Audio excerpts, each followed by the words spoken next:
Hey there. Alright, I want to kind of combine two concepts in this one because they are very parallel. I'm in Wayne Dyer's The Power of Intention, and he talks about the 7 faces of intention, which are basically 7 attributes of God. And as I go through what these are, I want you to know you are God, God is in you.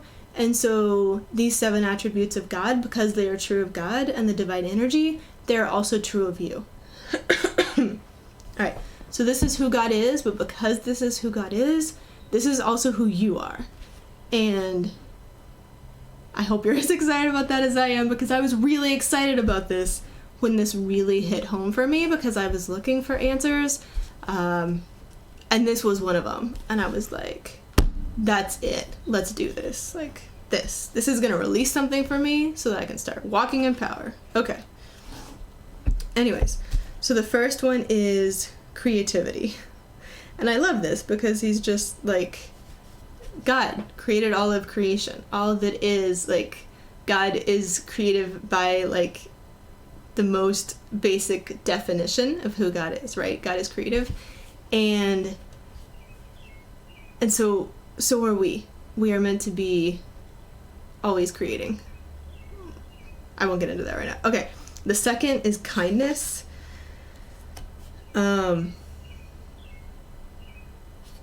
Okay, it is kind energy intending what it's creating to flourish and grow, to be happy and fulfilled. He says, our existence is proof to me of the kindness of intention. Choosing to be kind is a choice to have the power of intention active in your life. The positive effect of kindness on the immune system and on the increased production of serotonin in the brain has been proven in research studies. When you're unkind, you block the face of kindness. You're moving away from God. Unkind thoughts weaken your connection with God. I feel like that one's more obvious and it's good to remember, but it's just like, yeah, okay. Alright, love. Number 3, the face of love. He says, the third is the face of love, that there's a life-giving nature inherent in the power of intention is an irrefutable conclusion. What would we name this quality that encourages, enhances, and supports all of life, if not love? It's the prime moving power of the universal spirit of intent. As Ralph Waldo Emerson put it, love is our highest word and the synonym for God. Which, yes, I would agree. I would say, like, I love all 7 of these, but I would say love almost has primacy, because when we get into, I mean, kind of like what he just said, it's the synonym for God, it's our highest word. We'll get into some of like this idea of like this journey from fear to love, which I believe is the same as the journey from like being born into this sinful nature concept that finally makes sense to me now, so we'll get into that, to like this spirit-filled life, right? That journey, that duality. It's a journey from fear to love. And so love is amazing. We will get to that. We're going to talk about A Return to Love by Marianne Williamson. It's so good. Okay, number 4, the face of beauty. I love this.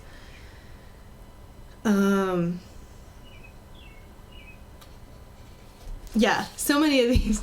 I'm going to focus on giving you the list, and I don't have to talk about all of them more, because some of these will be their own topic. But I will just say that as women, I think beauty has a special place for us. There's a really great book called Captivating by Stacey Eldridge, where she just talks about how, women want to be on an adventure, just like men, are wild at heart and have a journey and, want to be on an adventure. But women we have a need to be beautiful, and we have a need to give beauty to the world.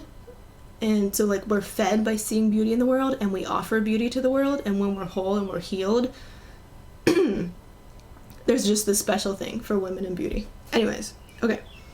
Number 5, the face of expansion. I love this. We're going to get into this when we talk about the big leap, because he's got this mantra that he's like, say this to yourself: I expand in abundance, success, and love every day. as I inspire those around me to do the same, right? So he talks about this idea of expanding to your full potential, expanding, and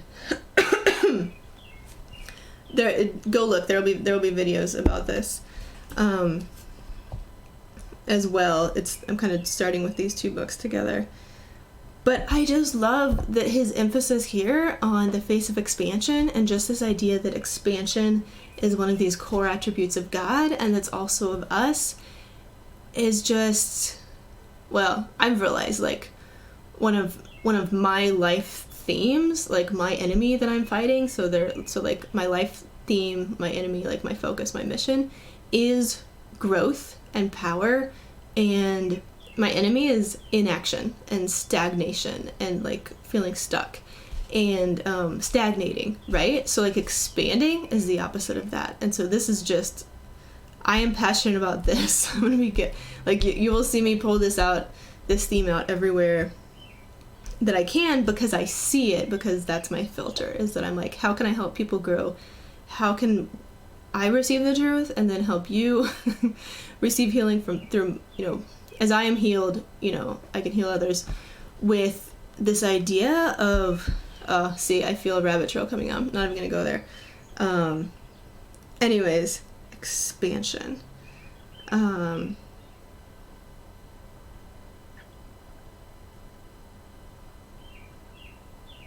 I didn't underline anything because the whole section was so good. I don't want to read the whole section. Anyways, the face of expansion, God is expanding, the universe is expanding, all of nature is expanding, and we'll get into the big leap with the expanding idea.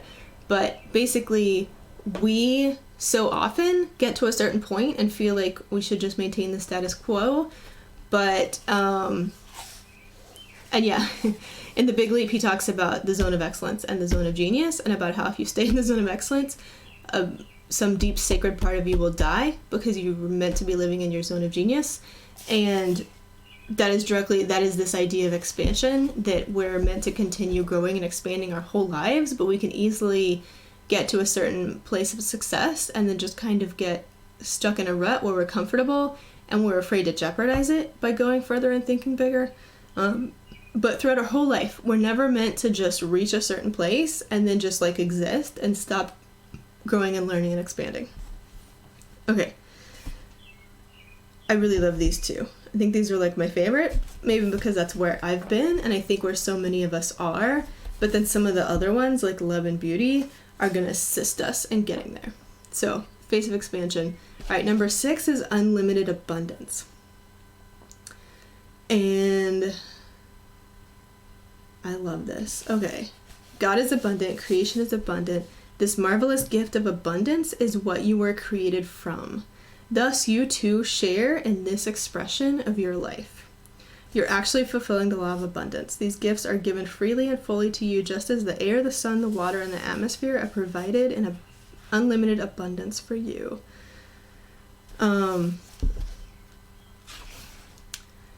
A little bit from science. I had this really fun, my kids and I were watching some Netflix show that was about, that they were interviewing astronauts and having astronauts talk about spending time in space on the space station and looking down at the Earth, and then just talking about how, how the Earth is one whole living thing, and all like the systems, and, they're talking about the weather, in one, and they're talking about keeping the right balance of oxygen and carbon dioxide, and how the weather and the storm and the rain all cycles through in this beautiful process, like beautiful, unique process on Earth that, when you think about it, the fact that water is on this planet is what makes the whole planet possible, right?